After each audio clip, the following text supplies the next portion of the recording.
All right. Josh Smith here, live at my Flat 5 studios. Today's guest is one of my favorite, not just guitar players, but artists. I think it's got to be 20 years. I don't know what year the record came out, the Country Libations record, but I remember hearing that record and like thinking, with sorry, pardon my French, but who the fuck is this guy? Like not in an angry way, like wow, this is really great.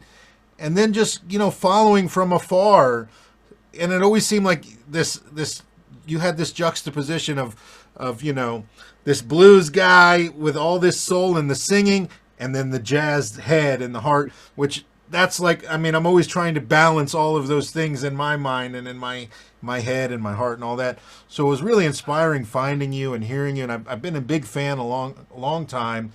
I wish we've gotten to hang more or play. We never cross paths that often, which just bums me out, but hopefully that will change in the near future. He's from Memphis. He's in Memphis right now, but he lives in New York. And he also teaches at Juilliard, which I heard is a decent school for music. I've never don't know that much about it, but anyways, dude, thank you for being here. Everybody, welcome Doug Wamble. All right. Thank you so much. Yeah, man. Was it what year did that record come out, by the way?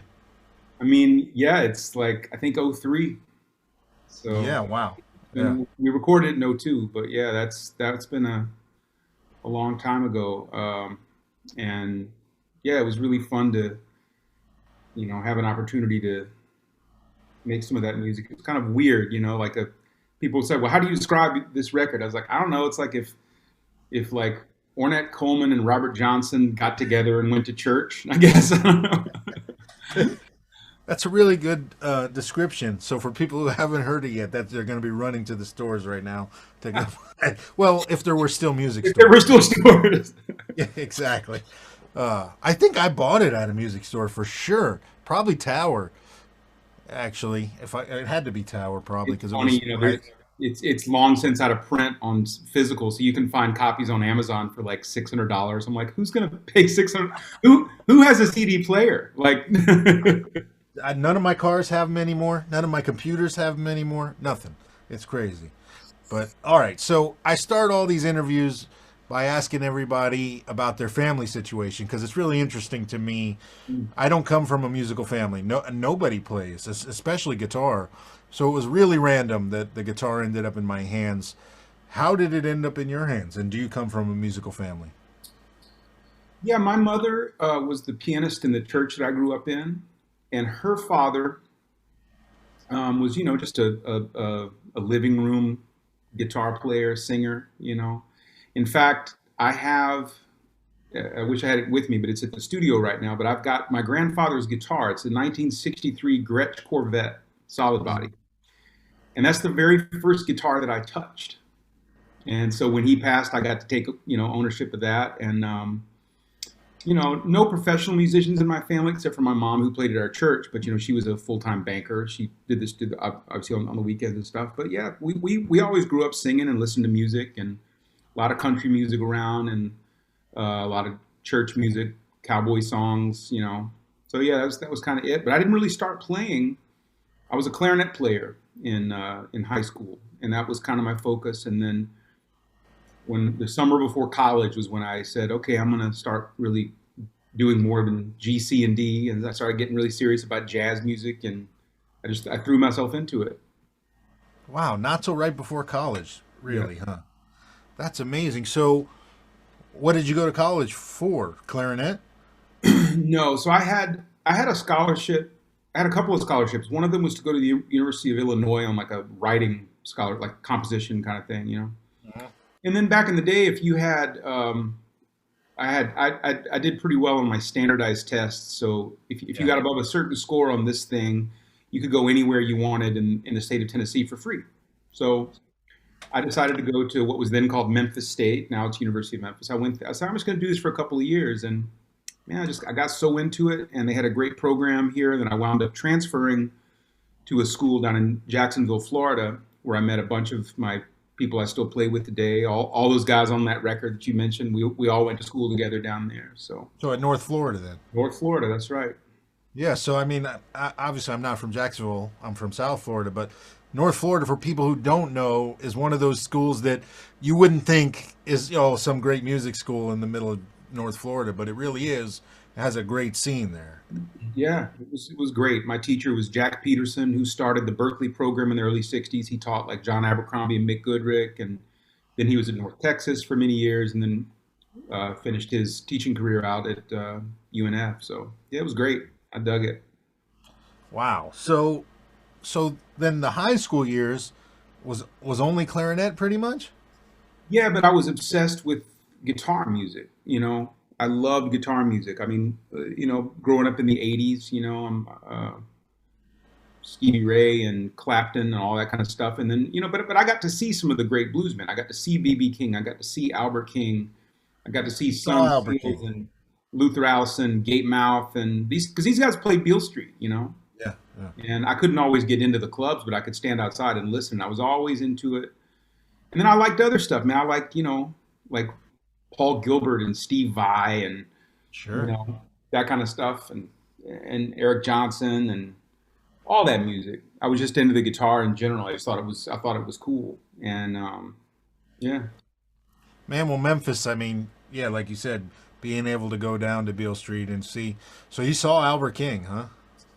I mean, yeah. I mean, I saw Albert many times. In fact, I've still got this telly that I bought in about 80. I probably bought it in 1990, and I've got my high school science teacher was in charge of the stables at Graceland. And Wow. one time she called me up and she said they were doing I don't know if you know the big Pyramid Arena down on the river here in Memphis. I do. Yeah, yeah. It's a Bass Pro Shop, but it used to be a music venue and basketball arena and stuff. When they were doing the groundbreaking for that, they were doing a Blues Brothers reunion. Hmm. They were all hanging out at the Jungle Room in Graceland. So I took my telly out there, and I got Steve Cropper and Duck Dunn and Paul Schaefer. I got them all to carve their name into this Telecaster. And a little bit later, I was back in the day. I used to know Eric Gales when we were kids. I haven't seen him in many, many years, but one time we were down on Beale Street and we got to go on Albert's bus, and so I've got Albert's signature with an exacto knife carved into that Telecaster. Yeah, man. Wow, that's amazing. And yeah, so you were around seeing Gales back then as a kid, you know. You got How old are you? We're pretty I'll, similar in age. I'll be 49 this year. Okay, so you're closer to Eric's age than I'm 41. So, yeah, I mean, you would have been there right during all of that. You Yeah, know, what about his brother? Did you see little Jimmy King a lot? of course, and then Eugene, his older brother, played bass in his power trio. So yeah, we would hang out all the time at the music store. Yeah. And he was Strings and things? it was no, it was called the Musitron, the Amro Musitron.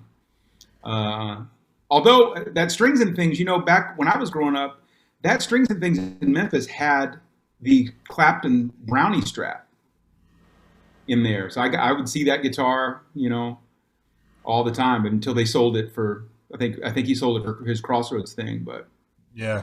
yeah, That Gail, Strings and he Things was was like 4 or 5 years younger than me, and I was, or maybe a little bit closer in age, but he was younger. I just remember back then it made a big difference that someone 3 years younger than me was playing so much more guitar than I was. Oh, dude. What about Sean Lane? Did you ever run into Sean Lane a lot? So my first job was at Subway, and Okay. I used to close, and Sean would come in after his gig with this band called the Willies, and he would come in and he would order. Sean was, I always commiserate with him. We were both real big dudes. And he would come in and order two double meat foot long subs and about six cookies, and he would sit there and I was just like, man, that's Sean Lane. So I only got to know him a tiny, tiny little bit because right when I was starting to play guitar, he was already a local legend. But that was when he's around this time in the early '90s. That was when that Power of Ten record came out, Yeah. and I knew some cats that would study with him. I never got to take a lesson from him, but he was certainly beyond anything I'd ever heard. I mean, what a player! Yeah, yeah, unbelievable. Man, what a fertile scene. But it's amazing to me hearing you tell me. So I didn't quite realize that you didn't play guitar, but you were obsessed with guitar. How did that happen? I think it's just the music that I was into. Again, growing up as a kid in the '80s, you had a great classic rock station, so I was real into the Stones and um, uh, all the. I mean, I was way into Hendrix and Zeppelin and all that music. And then so I started reading Guitar World magazine. Mm. And it was back in the day when it would be like, you'd get Eddie on the cover, and then the next week it'd be like Ingve, Yeah. or so all these other, other kinds of music that I wasn't really that exposed to. But then when they would have an interview with Keith Richards or Pete Townsend or whoever, and then they would start talking about all this other stuff. So, I think like a lot of people, it was ironic. I'm from Memphis, but then I'm learning about a lot of the blues guys from these British rock stars. Sure. Sure. But that's kind of how it goes sometimes. You take a circuitous path to finding music that you like. But man, I don't know. I mean, I was obsessed with Prince too. Like I was a huge Prince junkie, and a lot of this music was very taboo for me to where I grew up. It was like very conservative. Mm. Listening to Prince was kind of I don't know, pretty dirty. Tipper Gore didn't like Prince. No. No. So Tipper yeah, Gore didn't like anything, to be he didn't like honest. anything. Even Al at one point. I guess you got rid of him. But, so yeah, I think that was the thing too. For me, it was always about making these connections. It was like I listened to Prince, and then when I got into Hendrix, I was like, oh, I hear where that's coming from. And then when I got into James Brown, I was like, oh, Prince's rhythm thing. I'm hearing where that's coming from. Yeah. So I was into like all this blues stuff and T-Bone Walker and that kind of music. So when I heard Charlie Christian, because I got a Benny Goodman record as a clarinetist, Right. I heard that Charlie Christian stuff, and I was like, this is like T-Bone Walker, but like fancier. What is that? Which it just completely blew my mind, the sound of it. Dude, I remember literally that exact same thought when I first heard Charlie Christian was this is like T-Bone Walker but fancier. Yeah. Like more expensive is probably what I More said. expensive T-Bone Walker, yeah. Yeah. Yeah. Porterhouse Walker, I guess you'd call it. Yeah, exactly. But so and that's amazing. So you get the Benny Goodman record because you're a clarinetist, and you want to listen to that amazing. But wow, yeah, I just remember freaking out when I first heard Charlie Christian. Yeah, Unreal. Yeah. yeah, it was Airmail Special. I remember, and it was just so. I was already kind of attracted to that sound of music and the swinging thing. So Yeah. I said, man, I'm just gonna. And then right around that time, my mom took me to see Harry Connick, and Russell Malone was playing. Okay. Yeah. Or Russell Malone, I was like, yeah, I got to figure that out. What is that? What's that about? Well, what's crazy though is so you're coming at it from. I would assume you can already read music pretty well as a clarinetist then, and so you got a good musical foundation going already. Yep. But like you said, you could only play G and D. You were a starting guitar player. How quickly were you able to kind of transfer some of your clarinet stuff, or was it like you were starting from square one? Because that's something I don't play any other instrument, so I can't relate 100%. Totally square one. And then I think for quite a while, I wasn't really able to read very well on the instrument just because I took piano lessons and obviously I played clarinet, but it's like, on the clarinet, there's maybe a couple of notes that you can play with different fingerings, but for the most part, it's like the Yeah. note is what it is. And guitar always messed me up because of, being able to play this same note in three or four different positions. Mm. But ironically, one of the things I recommend to people is if they want to learn how to read music on the guitar is get the clarinet book. It's the close clarinet method because it's the same range. Goes Yeah. down to a low E, and it's such. I still do sight reading out of that when I'm in a reading mode. I pull out the close book and read that stuff all day long. But it was, I'm lucky that I had again, my teacher Jack was really hell bent on getting us to be good readers. And I mean, back when I first moved to New York, there was still a lot of jingle work, and so I could go in and knock out a session quickly. It was like I could read voicings, and so I definitely am a better reader than I was initially. It made no sense to me. I was completely an ear player. Wow. So, I mean, so your focus not just in what you wanted to play, but probably just in life, rapidly shifts. Then, if it's right at the same time you're getting ready to go to college, anyways, you're 100%. going to go for composition, but next thing you know, you're changing your main instrument, you're changing your focus. I mean, that in turn changes kind of where you think your life is going to go because you're making all those decisions at the same time. Yeah, I mean, and the composition thing was like an English major, not it wasn't even music related. You know what I mean? Okay, all I right, yeah. wasn't even like I kind of wanted to go to Berkeley, but you know, I would have probably quit playing music if I'd started Berkeley as a freshman. I wasn't ready. Okay, And I was also on the young side too. Like I didn't turn 18 until, like a little bit into my freshman year of college. So like I think going from Memphis to Boston, I think it would have eaten me alive. Not to mention the environment of all the play. I mean, what am I going to do? Like I'm going to go show up there with Kurt Rosenwinkel and still want to play guitar? No, I mean, not. I would have quit and moved back to Memphis and become a banker. you know what's funny? I've never actually said this out loud, but so when I was finishing high school, I had already been gigging for years, like literally for since I was 12 years old. And I knew I wasn't going to go to college, but I had gotten scholarship offers to many schools. Uh, But I was scared of what you just said right there because I felt like, man, I'm just this blues guitar player, and people think I'm hot shit, but I'm going to get there and there's going to be all these jazz guys, and that's not me, and I'm going to embarrass myself. Yeah. yeah, it's a bad mentality because I think you realize that like in any college environment, especially or any other environment, any musical environment, it's like it's so great to be around people who you learn so much from people who are not at your level, whether they're below you or above you. It teaches you different things, and then I have students at Juilliard that are like amazingly just gifted in one area of music, but then they really struggle with other things. And there's other students for whom that's the inverse. And I think that you can get these around. We have a young woman now that's this guitar player. She's from India, and just she was so hungry to play music. Like she would drive like it took her like 6 hours to get to her lessons in Mumbai, and Yeah. she loves the blues. She loves Jimmy, and she loves Albert King and Stevie Ray. And she just this little girl from a remote village in India. She finds it. She's got this feeling.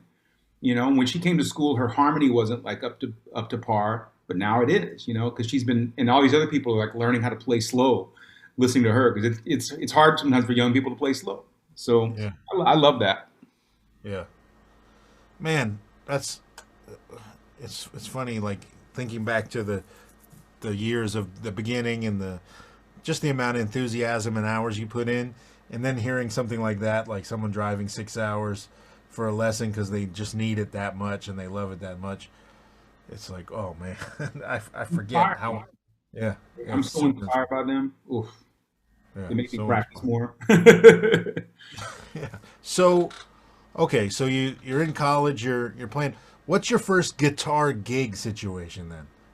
It's funny you mention that because just the other day I went to a brunch gig and sat in with this lovely woman named Joyce Cobb. Joyce was a soul singer. She's from Oklahoma. She was kind of on the scene she was on Stax in the '70s, and Okay.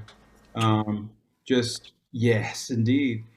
Joyce is just an amazing uh, musician. She sings all styles of music, and she's like 78 years old, still playing her brunch gigs and killing it. So she gave me my first job.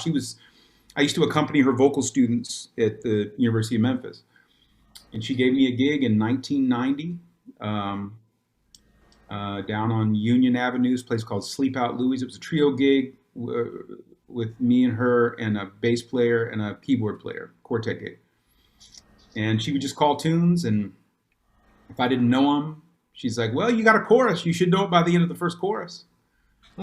And so that's kind of what she kind of taught me that I had ears I didn't know I had. We'd Yeah. be playing, Duke Ellington tunes or Bob Marley tunes. We played everything. Mhm. And I was able to pick them up pretty quickly. And I don't have perfect pitch, but I've got a good relative sense of, Yeah. harmony and stuff. So that was it. That was the first gig, $50, Sleep Out Louie's, 1990, and she's still going strong. That was my first gig. Wow.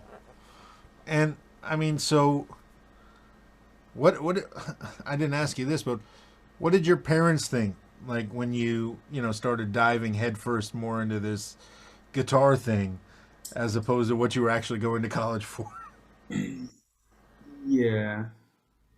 Well, I mean, that's the thing is that I did this because I had this scholarship to go to a state school here. I did focus on music my first couple of years because my plan was is like I'm just gonna study music. If I'm getting nowhere after 2 years, I'll change my major and go into something business related. Okay. So they were, you know, it was just me and my mom. I'm an only child, single mom kind of thing. Okay. My dad was not really. He didn't get the music thing at all. He wanted me to be a football player. He's a football coach. So Okay. my family were very supportive of me playing music, but I think that given the sort of again just the conservative Southern Baptist culture that I was raised up in, I think they were very concerned about you're going to be playing in places with alcohol and loose women, and I was like, yes, I've heard of these things.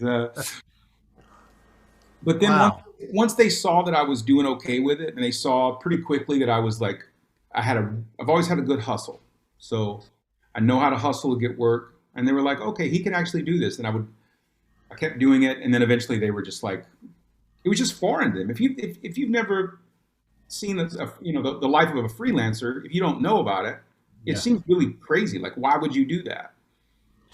Yeah, I mean, my parents, while they were incredibly supportive, I'm sure they were. I'm sure. I know they were very worried that I would never be able to own a house, pay my bills, have a family, any of those things. And my grandparents were furious with me. That I was not going to go to college, not going to set myself up. But you're right. They just don't have any frame of reference for anything like that. And but they did see the determination in my eyes and in my heart, and so they just kind of let me go. Yeah. Well, I mean, do you? I don't know. I mean, there's sometimes like, do I have a choice in this? This is what I do. It's just what No. I do. Like I could, for me to do anything else would be such a huge shift in thinking and action. I just. Well, dude, we all, I mean, Jesus, the life of a professional musician is, a roller coaster with lots of peaks and valleys. So we've all had those times when it's like, do I get a real job right now? Like things kind of suck. And even my wife has been so supportive of, don't go get that job because I won't want to be around you if Yeah. you go do that job, because I'll probably be a dick. Yeah, You you know? don't want that. Yeah, You want that. exactly. So, yeah, it is. It's a weird thing, but you're right. We don't have a choice. So, man, when do you start entertaining the idea of not just being a guitar player, but like being an artist, like having your own voice? When do you start writing? When does that stuff happen? Almost from the beginning. Yeah. Um, Okay. I think it was just the people that I really looked up to at that time were. I mean, I think it was like in 1990, Branford, his trio came through. It was supposed to be a quartet. Kenny Kirkland got detained in Chile or something on a Sting tour, so it was just a trio gig. Mm, And I'd already seen that Sting movie, Bring on the Night, and I just okay. thought Branford was the coolest. Just Yeah. so cool, right? Yeah. And also from a band leader perspective, I was like, I want to, it was kind of superficial. Like it's like I want to play that kind of music and wear that kind of suit and and have that kind of vibe. Like it seemed so cool. Yeah. So I started writing, and then when I went down to Florida, I got really deep into Mingus and Ellington and some of the music that Wynton was making back in the day, the septet sort of extended piece thing. So I just would write music all the time and write these long form pieces, and so I had all that stuff, and um, then I also had a side of me that liked to sing and write songs with lyrics. I've got like a whole bunch of tunes that are like sort of in the style of Gershwin, Van Heusen, American popular song stuff, and then I was also into free jazz. So I'd write some, whatever I was into, I would just start writing like it. Right. Right. and that's kind of been my thing, is just like whatever I'm into. Like I don't know what I do. I play jazz? Yeah, but I also love like Chris Whitley Yeah. and Jeff Buckley, and I also like country music. I mean, I don't know. To me, I don't. I just like it all. I don't want to. I get really bummed out if I do one thing too long. That's a okay. So that's an interesting subject because I've suffered from a slightly second guessing myself over the last 30 years on why do I do a record like this and then make a record that's totally different and then do this and then do this. And it's not by plan. It's because, like you said, you just do what you want to do. You write what you want to write. You get inspired by what you get inspired by. Do you think it's? I mean, it's definitely made you the musician you are and made you better in all regards across the board. But has it hindered you in any way in the pursuit of whatever spreading the gospel of Doug Wamble? By not having a more defined thing or something. Yeah, for sure, for sure. And I also, I can look back now and see where I made some errors as a. I often, talking about how I looked up to Winton and Branford. That's a good thing, but I also think that I was at times thinking of myself as being a little further along the path than I actually was. Okay. Yeah. So I learned some tough lessons from that. Because like when my first record came out, it was on Branford's label, and that was really cool. And it got a lot of traction because it had this element to it. I think it was listenable. A lot of it was listenable, and there were vocals on it. It was down home kind of feeling with some other Yeah. influences and all that. And I was making some inroads into that like NPR kind of world. Sure. Yeah. And then when I did my second record, I was like only thinking about what I wanted to do to push myself and my band into being a better band, like Branford always does with his groups. But the Hmm. difference is no one knows who I am. And it's like Branford had already been like toured the world with Sting and played on the Tonight Show and been on the Fresh Prince of Bel-Air. Like everybody knew who Branford. He was as well known as you could get at the time as a Sure. band player. Yeah. So I kind of was thinking, no, I can do whatever I want, and I didn't quite have a good established career yet. Yeah. And then this sort of all happens like when my kid was born in '05, and I really took some time off to just throw myself into being. I didn't want to be on the road all the time. I wanted to bond, do the fatherhood thing, and no regrets there. But when I decided to sort of get back to the playing thing, that coincided with the crash of 2008, then I found myself kind of without a label. I started over. I got a record deal to do like a singer songwriter record, Hmm. and again, it's like when people would hear that, they were like, "Well, I thought you were a jazz player." Like, yeah, but then I do this too. Yeah. So yeah, it's I think that having my fingers in a lot of different pies has hindered me in the sense of would I be more established and well known as Doug Wamble the artist if I had stayed on the particular? Yeah, probably. Yeah. But I also that path wouldn't have allowed me to have the relationship that I have with my 16-year-old now, which is like just as Right. close as can be. It would, I was, able to when I got divorced and I met Morgan, and now like my musical and professional life and personal life are all intertwined with helping her, and I'm getting to do things with her that we're doing this big symphony tour next year, so I'm going to get to like write all these orchestral charts and Right. play guitar in front of an orchestra, which I've always wanted to do. So I Yeah. don't know. Yeah. I think the short answer is yes. I could have done things differently, but I sure do like where I'm at, man. So it's like, Well, yeah. I mean, you end up where you're supposed to end up, but it's like looking back. It's funny when I started playing with Raphael Sadiq. So I had moved to L.A. 2002, and I'd done nothing but play blues and release records, right? yeah, And then I made an instrumental guitar record, and I started getting more well known as a guitar player as opposed to a blues guy. But then when I was doing that, that was when I was at the height of doing the most sessions I was doing all the time and going on the road as a sideman because I kind of given up on being an artist. So, anyways, I get with Raphael, who I'm a big fan of, but I'd never met. I'm just a fan from afar. Yeah. And I'd seen his career is so incredibly diverse and Yeah. weird. So anyways, I come into the scene with him, and he makes that The Way I See It record. So we're playing straight up Motown and Stax, which is super fun and great. And he has the most success he's had in a long time with that record, but then refuses to make another record like it for the next record, which is what everybody wanted him to do. Not that he refuses, it's just he made the record he wants to make, And it was a big eye opener of, wait a minute, this guy's way more successful than me and has all these Grammys and has done all these things. And he just does, again, I saw it firsthand, he just does what he wants to do and releases the music he wants to release and doesn't worry about what anybody thinks about it at all. So it was eye opening in that, you know what, it's like everybody's the same. You just got to do what's right for you. Yeah. And I mean, of course, I wish I had learned some lessons earlier in life. We all do, but it's okay.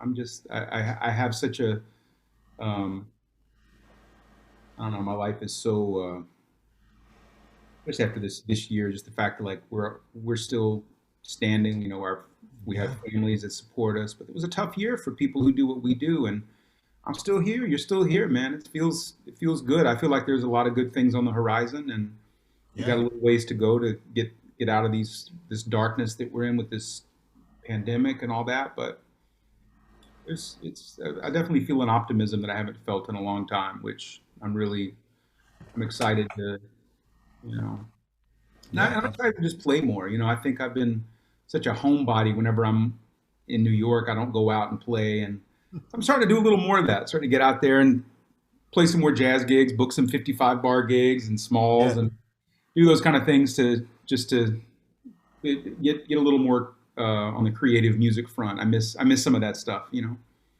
What year did you move to New York, by the way? I lived I moved there in '97. So I lived in Chicago I went to grad school at Northwestern. I was there for 2 years, and then I moved to New York right after that. Right. And were you moving for something specific, or was it just, nope, I'm going to move to New York? No, I've always been very specific in my goals. Like it's not just I want to do this. It's like I want to play with this person. So I moved to New York basically for two people, for Wynton Mhm. and for Cassandra Wilson. I met Cassandra in the early '90s. She was a guest artist at my college, and I kept in touch with her for 5 6 years. And then when I got to New York, she was still on Blue Note at the time, Mhm. and she was doing a Miles Davis tribute record. And so that was the first session I did.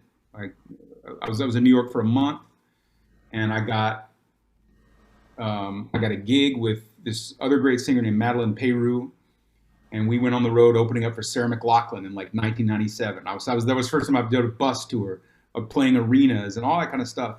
So my first 6 months in New York was like, I got this, Yeah. and then it all crashed, of course, as it always does.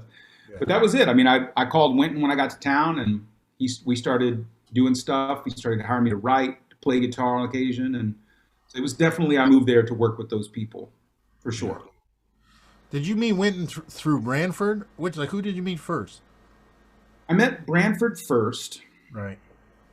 I saw Wynton around that same time in Memphis. They both played in Memphis that year. And then it was a couple of years later that when I was in Florida, this trumpet player, Marcus Prentup, was someone I went to college with, and he's been in the Lincoln Center Orchestra since the mid '90s. Mhm. And so when they did a gig, the Lincoln Center Band did a gig in Chicago when I was there. And I'd met Wynton before that, but it was very brief. But I met him in Chicago. We played at a jam session. I sent him some music that I'd written, and he called me, from the road. He was like, "Man, I just listened to your music," and so I've kind of been on the radar with him ever since. Just sending him because a lot of my music back then was really influenced by his stuff. So Uh-huh. yeah, that was I met him after a gig and just kept in touch. He's very, he always gives his phone number and address out to people. So if you keep in touch with him, then he's such a great mentor to people. So. And then I met Bramford after I was in New York. I knew this guy from back in the day. AOL used to have these jazz message boards. It was like jazz Oh, fights. I remember. With Yeah, those? yeah. So I knew this guy from there that we were on there with Jason, the youngest of the Marsalis brothers. He was coming to town to New York for something. So we were going to have dinner at our friend David's house. David was a psychologist that lived in New Rochelle. Turns out he lives next door to Branford.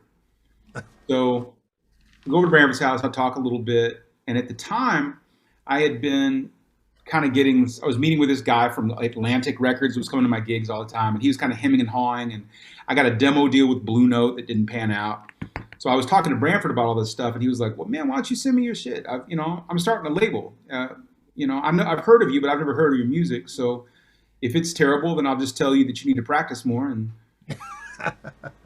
so I sent him like 5 CDs, but he was the one that got it. Like, I'm dating myself. I burned 5 CDs for him, but Right. I gave him like some octet instrumental music. I gave him some sort of country libations-ish kind of music. I gave him some jazz trio stuff that sounded like a Ma Jamal. And he was like, "Wow, so what do you want to do?" And I was like, "All of it." He's like, "Cool."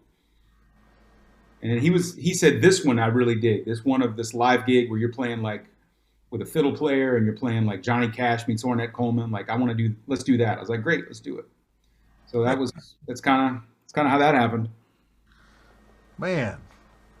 Yeah, dude, you have a crazy just musical path. Like it's a very interesting path, and it's led you to this unique thing that, I mean, definitely when I hear you play, I know instantly it's you. Like nobody sounds like you, and I think it's so cool, and obviously that's the goal always, but I it's think like, the thing man, is like I think we've all just been told like to go make a soup.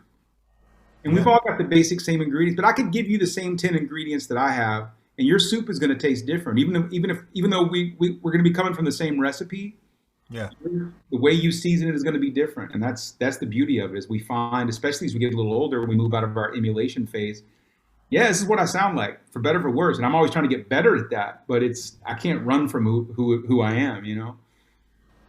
Yeah, certainly. But I mean, you're right. You make like little choices. At least I did along the way.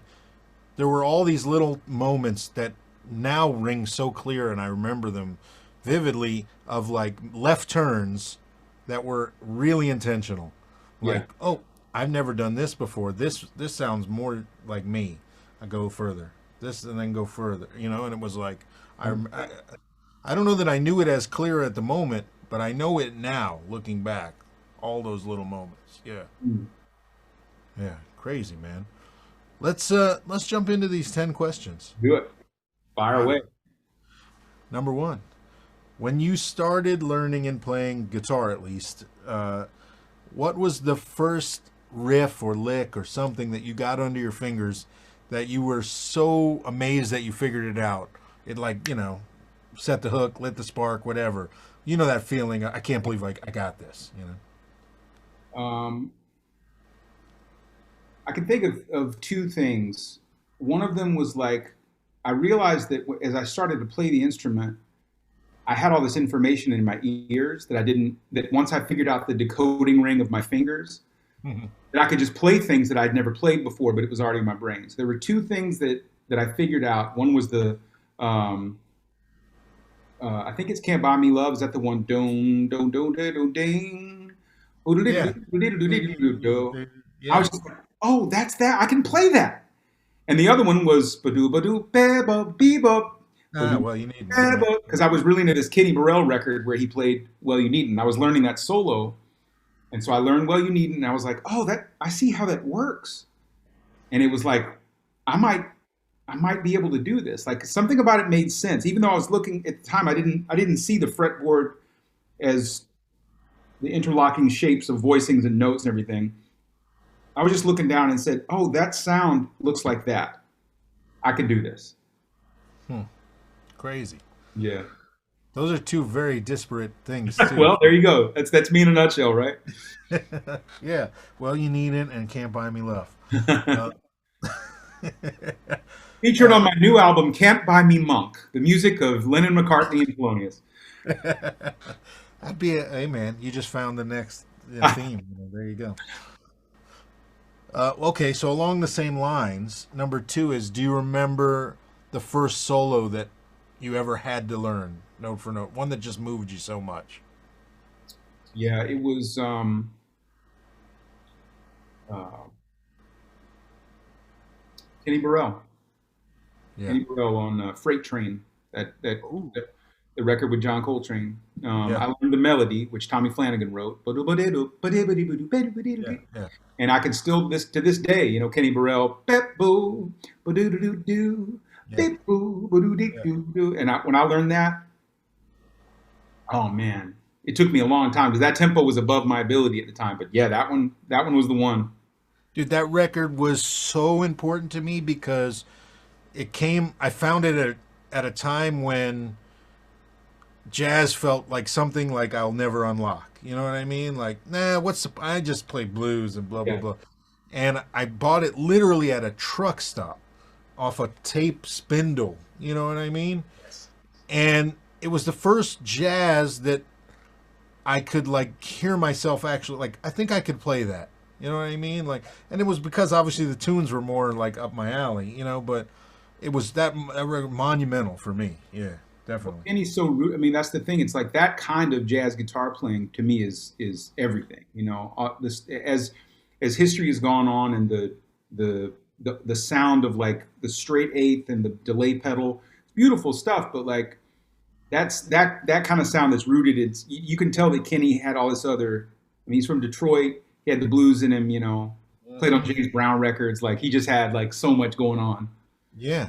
Well, my dad had a big record collection, and while he was a rock guy, he had Monk, he had Giant Steps, he had Kinda Blue, he had some Mingus, he had Art Blakey. So I would hear stuff, but I remember like one time he put on Giant Steps, and as a 10-year-old, it felt like, yeah, I don't get this, and I'll never be able to play that. Can you put Albert King back on, Yes. please?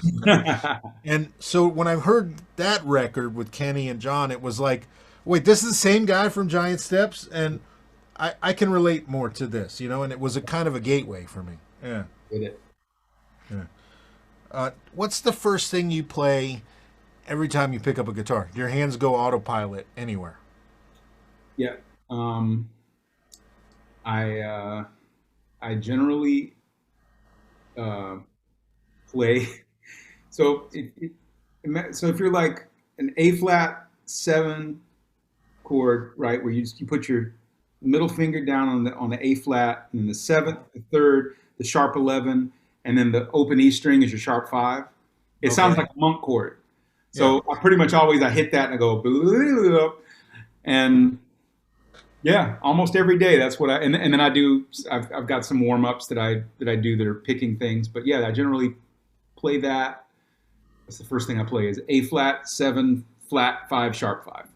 So I want a jazz nerd. I'm so embarrassed that I said that. I should say John Lee Hooker, but I'm not gonna lie to you. That's jazz alert. Jazz alert. So, what about like when you get to a gig, especially like a backline scenario, Yeah, and you have to, we all have that run or something that we do when you first flip standby to see if shit works. yeah. What's that formula for you? I usually either play um, the uh, the guitar solo from Kiss. That lets me. That gets me to test the where the amp breaks up.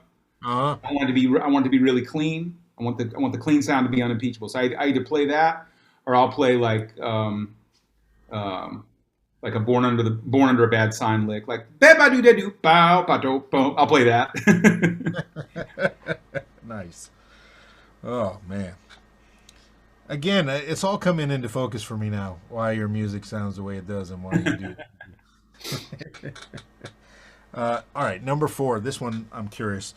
What key, style, song, groove is the most frequent visitor to your mind when you're unoccupied, when you're like just cooking or walking down the street? For me, it's a shuffle. It's always a shuffle that comes in. Normally, it's in B flat, and I'm just hearing something swinging. Whether it's Wes or BB King, it's something over that.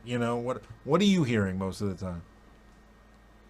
A slow 12/8. So when I was a kid, and I remember we used to go sometimes. We'd see the Memphis Symphony, and I remember one time seeing the Blue Danube they play the Blue Danube Waltz, and when I hear that, to me that sounds like boom boom boom ding, boom boom boom Yeah. boom boom boom boom boom. So that's in my brain is always sort of like Mm. a slow 12/8 is kind of that's kind of my default in the key of D flat is my favorite key. So D flat is your favorite key. I like D It's a flat. very guitar player key. We all love that key. Yeah, because we want that open E string in there. That's yeah. The sharp nine, it works great. Oh man.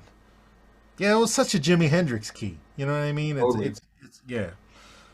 All right, 12/8. Are you hearing it like Steve Jordan when you're playing that? Doom, boom, boom. I'm hearing it more like you know, kind of like the like maybe like almost a Duke Ellington groove. Like I also love that it's such sweet thunder groove, which is like tick tick tick tack tick tick tick tick tick tack. Yeah, yeah, Yeah, I'm all about it. yeah. Nice. As an aside to that question, Hmm. when you hear a piece of music you've never heard before, when something comes on completely fresh, do you ever take stock of like what's the first thing you pay attention to or do? Is it different in every scenario? Like for me, it's I would say 80% of the time I'm starting to blow over the top of it in my head, like some sort of improv. Uh, are you I get, more analytical about it or yeah, I get structural. I'm just like, what's funny is watching. I've only recently started watching those Rick Beato videos, and it's like how he listens to music is pretty much like we would get along because like when he puts on a song, it's like, oh, okay, yeah, okay, so it's gonna go from C to A. Okay, great. So it does that, and then that's what I do. I'm like, what's the progression? Mm, Is there going to be a different section to this song? Like I think about that, and then yeah, I probably think about like, and I initially start going into the mode, particularly after this last year of like playing all this duo with Morgan quarantine mm, together. I immediately start thinking about how can I orchestrate this tune by myself. mm. What are the voicings going to be? How can I get the bass line and the I like to do that. I like to find out whatever I can pick and choose. And I think that's from, you know, Tuck Andrus was a huge influence on me early on, Okay. Yeah. as he was to Charlie Hunter. It's like Oh yeah. he was the guy that sort of said, okay, all this stuff is possible that you didn't know was possible, Mm. you know? I think about him a lot. Yeah, he's someone who for some reason doesn't come up as much anymore like he used to. Yeah. It's It's, weird. Yeah. he's a, he's a one of a kind player too. Just really, yeah, I think the first time I heard that his version of "I Wish," Yep. where Yep. he gets the bass line and the clav thing going simultaneously, I was like, that has to be an overdub. Then I saw him do it. I was like, oh, Yep. Crazy. Number 5. When did you feel like you started to find? Maybe you don't even feel that way yet, but like you started to find your voice on the instrument. Do you remember when it felt more like it was you that was coming out of there? it's a great question because I think that I've really struggled with that. I think that I kind of had. I think I sort of had found what my voice was a long time ago. I think more the bigger issue for me was being able to be okay with it. Oh, okay. Um, I think just maybe having some personal insecurities and feelings of like, you know, when I moved to New York, it was the heyday of Kurt's band. And I used to Yeah. see them on Tuesday nights at Smalls. So I was like, this is a guy that, you know, everyone needs to pay attention to. He's doing something that's of tremendous value. Hmm. And I absolutely feel that way today. But I think that he dominated the New York City jazz scene so much that everybody for the next 15 years was some version of him. It's how powerful of an impact he had. And I don't play that way. I can't play that way. And I think that used to bother me. It was just like, 'cause I thought like, oh, well, I have to be able to do all this kind of stuff. And I think it was really over the past few years being kind of really understanding, oh, I do kind of have this thing that I do that's weird. And it's also like, it's not for everybody. Like, it's not, it's not the sound of the day. It's not what a lot of people maybe want to hear in their sideman projects, but that is what I do. And I'm kind of, I'm kind of comfortable with that in a way that I definitely wasn't when I was in my 30s, you know? Mm. Yeah. That's interesting, man, because it's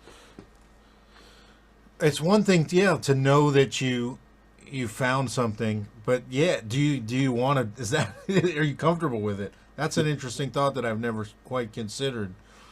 Uh, Yeah. and I think for me, I was too insecure about just who and what I was, that I was trying to be something else. And, um, you know, you can't run from yourself, you well, shouldn't. when you like so much stuff, it could be, I guess, maybe slightly easy to overlook what really is. Hey, man, this is me. This is what I should not should, but meant to be doing. Yeah. Which I do believe there is some of that to all of what we do. Yes. But it's like, but yeah, but what about all this other stuff that I really love and it means a lot to me? Yeah, but this is you, though. You know what I mean? It's weird. Yeah. Yeah, and I think there's an evaluation process in that. Like, I was talking to one of my students. She really wants to learn how to do more Holdsworth stuff, and I was like, okay, you're going to have to make some real choices then. In You can't play like Alan Holdsworth if you play the guitar like I do. Like, I can't execute what he does because of I snort and grunt and I hit the guitar way too hard, and you have to be able to say, okay, I'm going to commit to this sound, this light touch in order to play that way. And I think that's difficult for a lot of people to say, like, to change the way they hold the instrument, the way they feel about it, in order to execute different kind of music. I think that sometimes the way you play does kind of dictate what kind of music you're supposed to be doing. I'm Yeah. saying Yeah. the way you hold the instrument, the way you naturally. I've just always been heavy-handed, so there were certain Hmm. things for me that I think I was going to gravitate towards more, you know, more Blind Blake than John Fahey. It's like, Oh man, that's good. Yeah, Holdsworth. I mean, that's a choice. If you want to go, yeah, you got to change everything you want to do if that's what you want. Yeah. Yeah. Crazy. All right, number 6. What do you consider your biggest weakness on guitar?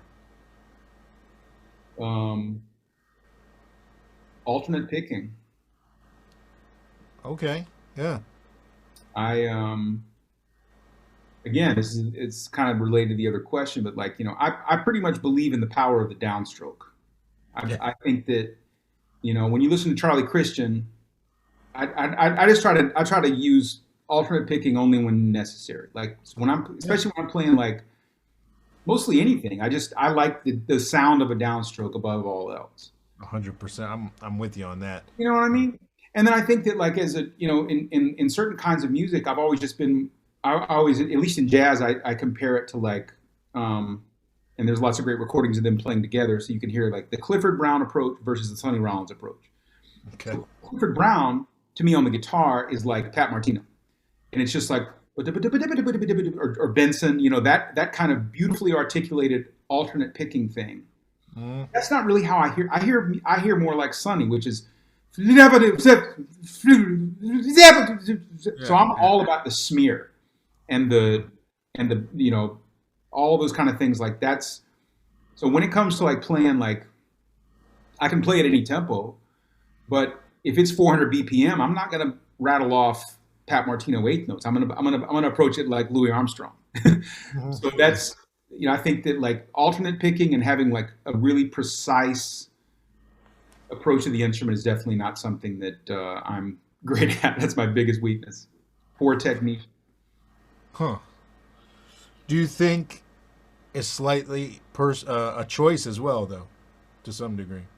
I mean, I spent a lot of time practicing styles that I wasn't good at, and I think it's important to. I really don't like it when people say, "Well, I know what I like," because what I Right. believe is you like what you know, and Okay. there's a lot of music that I don't connect to, but I still think it's important to know it, and just, it's like, um, I talk to my students all the time. Like if you give me a choice between 1956 Miles Davis Quintet and 1965 Miles Davis Quintet, I'm taking the 50s every day. Mhm. But the Herbie, Wayne, Ron, and Tony band is so important. You have to, if you got to know that music, you know. Yeah. Yeah. But it doesn't. I don't connect to it as much. So yeah, there's a choice to it. Like I used to sit there and shed like Pat Martino solos and Benson and really get that alternate picking thing together. But that does not come naturally to me because it's. I think it's like a definitely you have to get to a point where it's like a fine motor skill that you keep up with. You can't let it go. But I just had to be honest. At some point, I don't hear it that way. I don't hear that level of execution that way. When I play things that are a higher speed, I hear it in a different kind of phrasing that my technique has to be adjusted Yeah. to. So And that, I guess, that's the more important point right there is yeah, the way you hear it is the guiding determining factor. for Yeah. sure. Yeah. All right. Who's a big influence on your guitar playing that people would be surprised to hear? Um, James Hetfield, Aha. See, I am surprised to hear this. the Yeah. power of the downstroke. Yeah, he's a pretty good alternate picker though too when he wants to be. Of course, but I just think that I'm not and I'm not really a Metallica fan.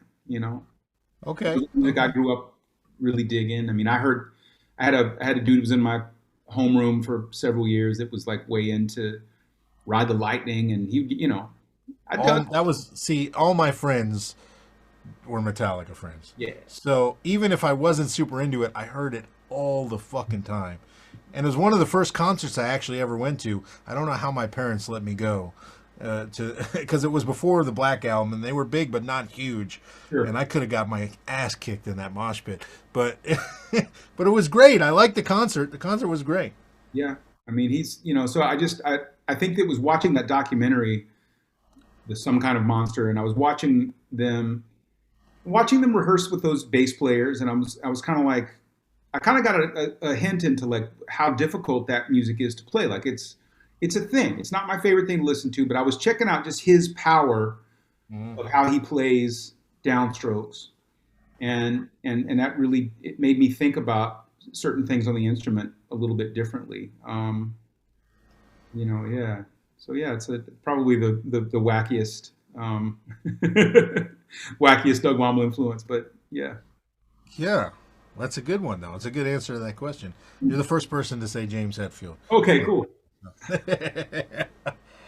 All right, number 8. On a gig, would you rather have a great amp and a bad guitar, or a shitty amp and a good guitar? Definitely good guitar. Definitely good guitar because I am the least gear person that like I don't spend any time really. I think again because most of my life has just been like playing an acoustic instrument, like trying to get a sound out of a archtop guitar. Now my resonator that I play all the time. Mm. Um, I care more about that than anything else. I've got I drove down to Memphis, so I brought a bunch of guitars and I brought my amplifier that I really like. I had this guy Vintage Sound. He makes these nice custom Fender kind of amps. But dude, honestly, like you give me a backline deluxe or backline, like it doesn't throw me off at all. Like a crappy amp, I'll be fine.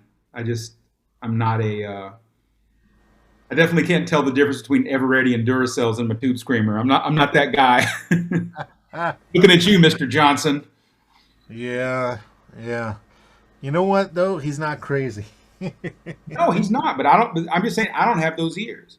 Same with Yeah. like when people ask me, "Oh, what do you like these jumbo frets?" I was like, "Oh, are they? I don't. Yeah, sure. And I have different That's neck shapes, radius, all that. I don't know about that stuff. I just play. for someone as nerdy as I am. That's very refreshing for me to hear because I can't help myself but know all that stuff. I want to know and be able to explain it so that I can get it closer to what I really like. You know what I mean? And figure out what is actually what do I enjoy. You know? So it's refreshing to hear the opposite side of Yeah, it. totally. I don't know anything. My friend, it's funny. Uh, I know my friend's met you a few times. His name is Ted Witcher. He used to live right around the corner from Sadiq's studio, Okay, yeah. but he's a film director and amateur guitar player. And Ted is always like calling me up. He's like, "Yeah, you got to get this pedal," and it's like cool. So I get this stuff, and he's got a couple of like Cornish fuzzes and everything. Yeah. And those are better. I can hear that, but for the rest of it, you give me a tube screamer and a Klon. I can't tell the difference, man. It's all just fuzz. It's all just dirt. I don't know. Well, but it's nice though because then it doesn't get in the way of your ability to make music, which can be a problem for Yeah, guys who yeah. get obsessed with gear. Yeah. Yeah. All right, number 9. What keeps you motivated to continue to grow as a guitar player and as a musician, I guess, just in general? Like what pushes you to learn new stuff constantly instead of, being comfortable with where you're at as a musician, I guess. I don't make any distinction between that and just life because one of the things that my wife and I always say is you can't take a day off from your relationship because if you take a day off, it can easily become a week, which can easily become a month, and then you find yourself married to someone that you're disconnected to. And so, no matter what we're doing, if we're traveling together or apart, we're every day we water the garden of our marriage. And I feel that way about music too. It's like I just want my whole goal in life is to look at yesterday and say, how could I have improved upon that? You know, I mean, it's been a challenge to how I've dealt with being down in the South during this.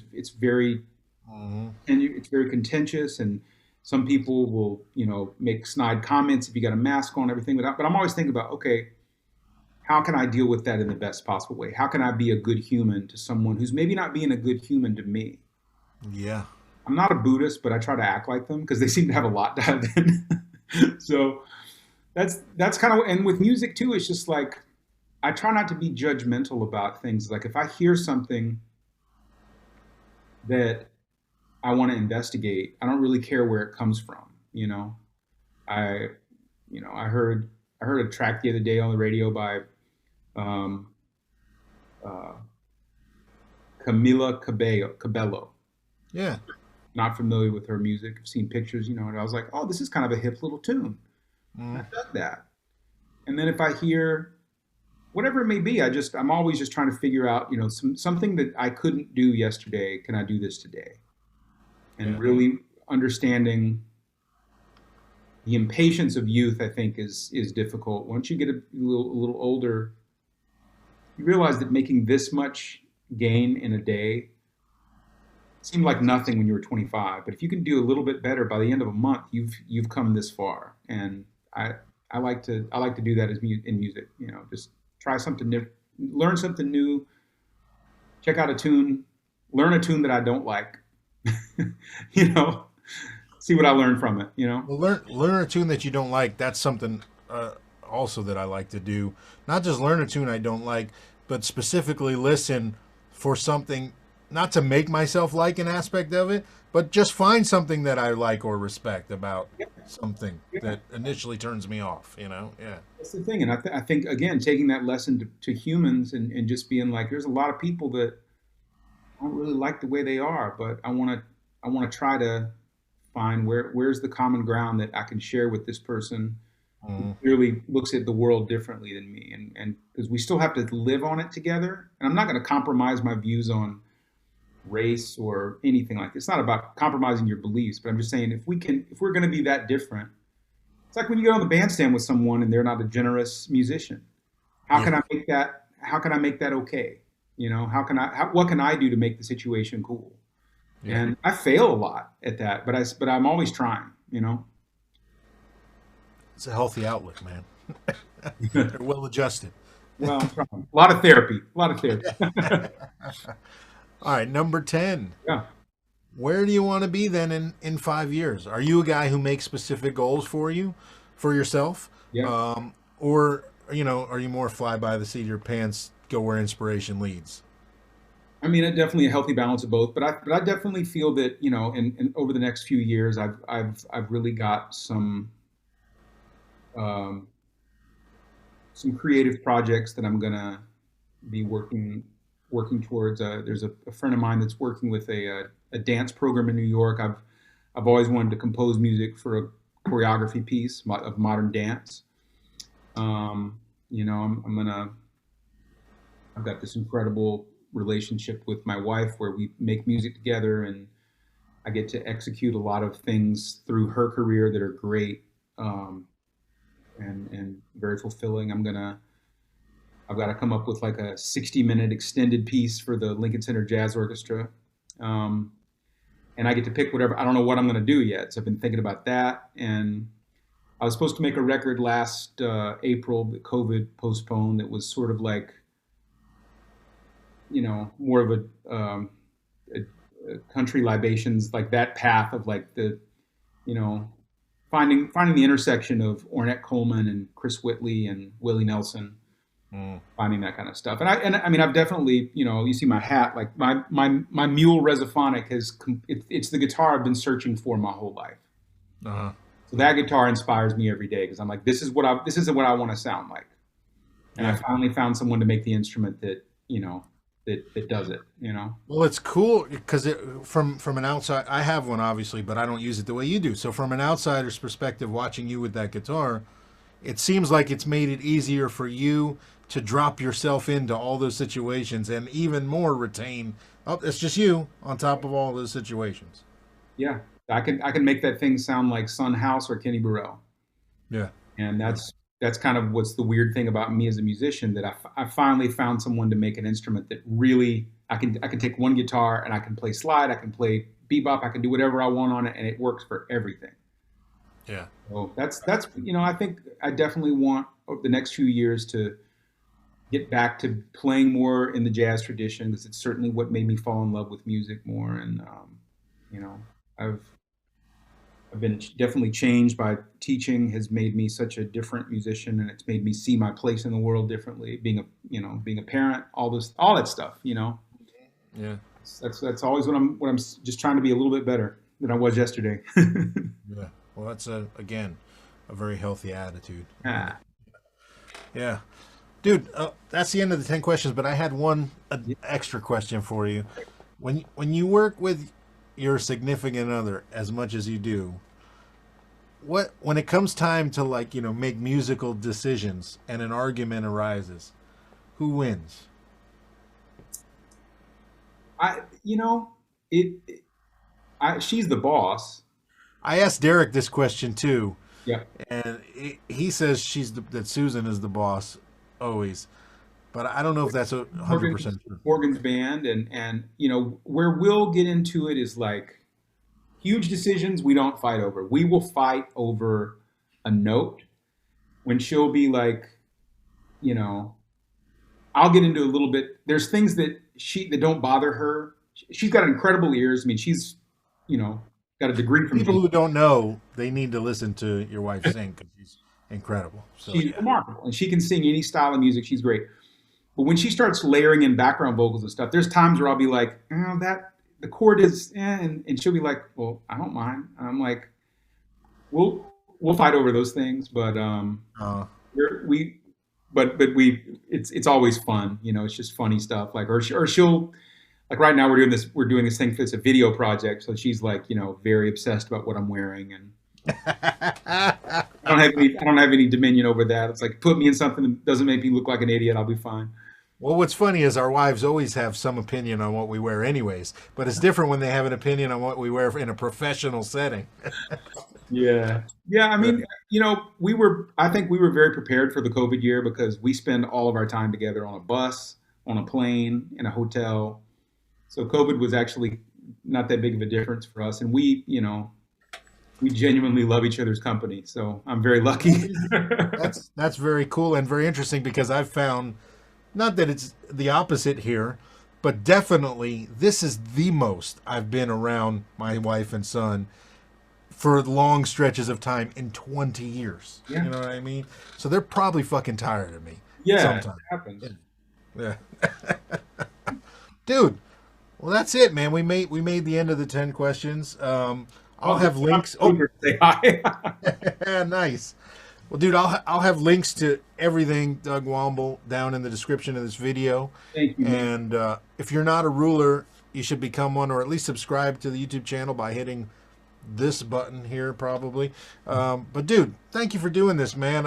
I'm just a big fan of what you do. I'm glad we got to have this chat, and I hope we get to hang and play some in the future, man.